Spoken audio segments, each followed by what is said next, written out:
and on we'll go.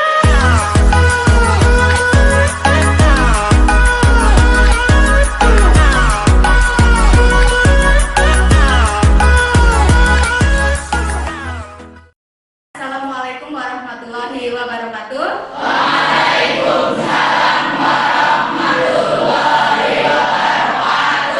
Bagaimana kabarnya anak-anak? Alhamdulillah baik ya.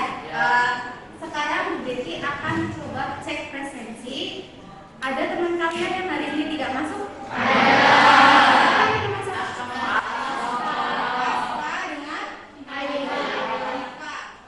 Coba kalian lihat di bawah kalian, di samping kanan kiri kalian, apakah ada sampah atau tidak? Sebelum mulai pembelajaran pada pagi hari ini, ketua kelasnya siapa di sini? Oh ya, Mas Bagas silakan dipimpin doanya terlebih dahulu.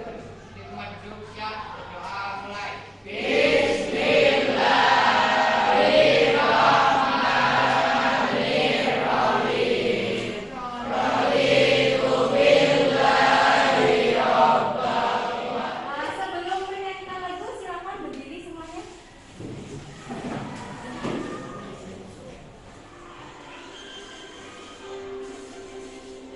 Garuda Pancasila, akulah pendukungmu.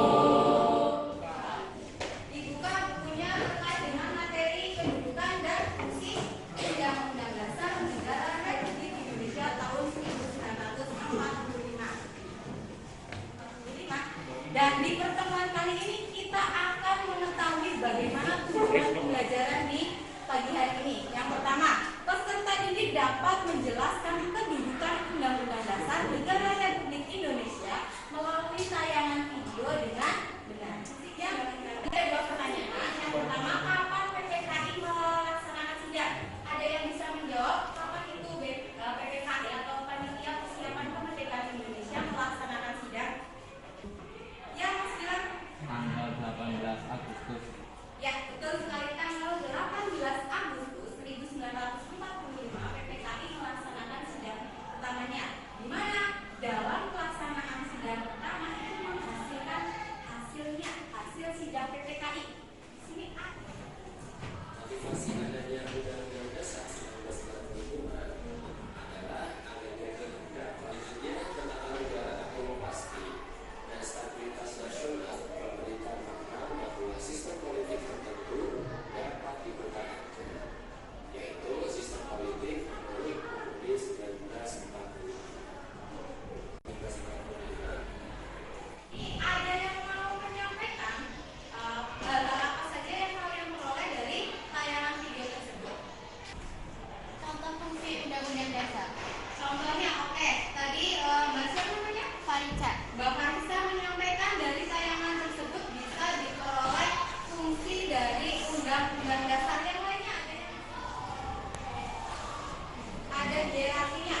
Ada berapa hierarki peraturan perundang-undangan? 6? 6 atau 7? Ada berapa? Ada 7. Tepat sekali. Yang pertama 45. Hierarki yang kedua atau tata urutan yang kedua adalah ketetapan MPR. Tepat sekali. Atau undang-undang atau perpu.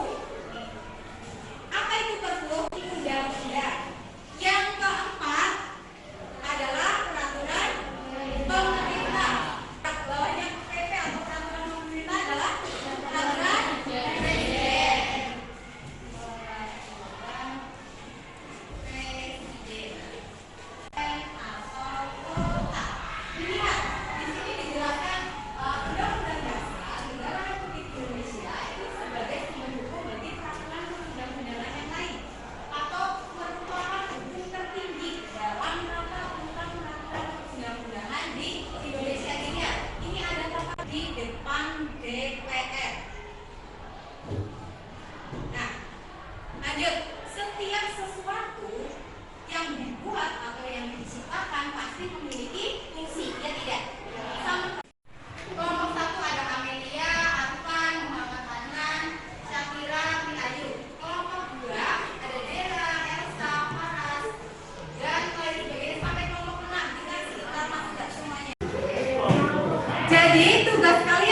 kelompok masing-masing. Yang pertama, cermati gambar pada slide berikutnya. Nanti Bu Betty tayangkan gambar slide-nya. Yang kedua, melihat kedua gambar slide berikut, coba kalian diskusikan pertanyaan di bawah ini. Yang A, informasi apa saja yang dapat kamu peroleh dari gambar tersebut? Yang B, menurut kelompokmu manakah contoh dari dua gambar itu, mana contoh yang baik, mana contoh yang buruk atau yang tidak baik? Yang ketiga, C, apa manfaat dari contoh yang baik? Yang D, apa kerugian dari contoh yang tidak baik dan bagaimana cara mengatasinya atau solusinya? Yang D, apa kerugian? Yang E, berikan kesimpulan dari kedua gambar tersebut. Jadi kalian nanti ada dua gambar. Nanti ini Bu Betty bagikan ke masing-masing kelompok. Ada dua gambar. Kalian identifikasi dari masing-masing gambar keduanya. Kemudian kalian analisis berdasarkan kedudukan dan fungsi undang-undang dasar. Jelas? Oke.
disampaikan presentasi dari kelompok 1 sampai dengan kelompok 6, di mana masing-masing kelompok sudah menyampaikan presentasi dengan bagus. Hasil mind mappingnya juga sudah menarik. Jadi menyampaikannya menarik, hasilnya juga bagus.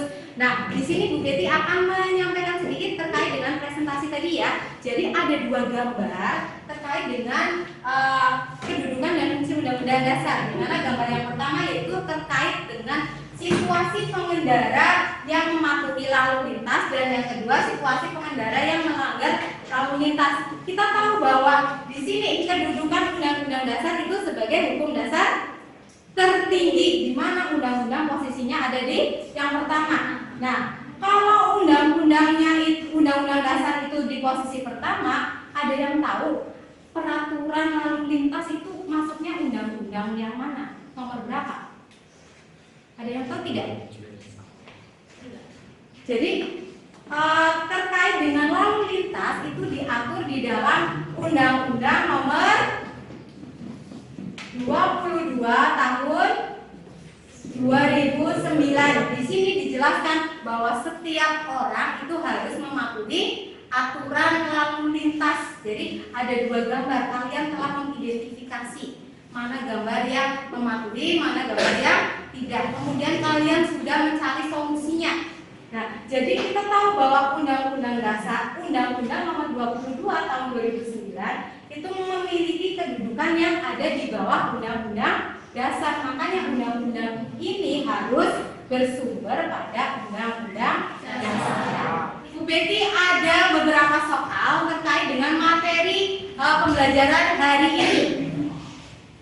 Coba perhatikan, kemudian kalian dijawab. Nanti Bu Betty tanya ya, kalian menjawab. Pertanyaan pertama, Undang-Undang Dasar Negara Republik Indonesia tahun 1945 merupakan sumber hukum bagi peraturan perundang-undangan di Indonesia. Hal ini menunjukkan bahwa Undang-Undang Dasar Negara Republik Indonesia memiliki kedudukan sebagai hukum dasar. Jawabannya apa berarti? Coba, mari kita lihat jawaban yang kalian sampaikan betul atau salah. Ya, betul sekali. Jadi kedudukan Undang-Undang Dasar itu sebagai hukum dasar. Jadi setelah kalian mengikuti pembelajaran pagi hari ini, berarti ada beberapa pertanyaan terkait dengan refleksi. Nah, sebelum ke refleksi, Bu Betty ingin bertanya. Di sini ada yang mau menyimpulkan hasil diskusi kita hari ini. Ada yang mau menyimpulkan hasil diskusi kita hari ini? Ya, Mbak Rupa. Berdiri aja, Mbak. Pembahasannya hari ini yaitu tentang kedudukan Undang-Undang Dasar 1945, di mana kedudukan Undang-Undang Dasar 1945 yaitu merupakan hukum dasar yang tertulis. Ya, betul sekali. Bagus. Ini jadi akan memutuskan ya terkait dengan kesimpulan hari ini. Ada beberapa yang sudah paham, ternyata ada yang masih sedikit miss. Jadi di sini kita telah mempelajari tentang kedudukan dan fungsi Undang-Undang Dasar Negara Republik Indonesia tahun 1945, di mana kedudukannya itu sebagai hukum dasar tertulis, yaitu hukum yang paling tinggi dalam tata urutan peraturan perundang-undangan. Baiklah, sampai di sini ada yang ditanyakan atau tidak? Tidak.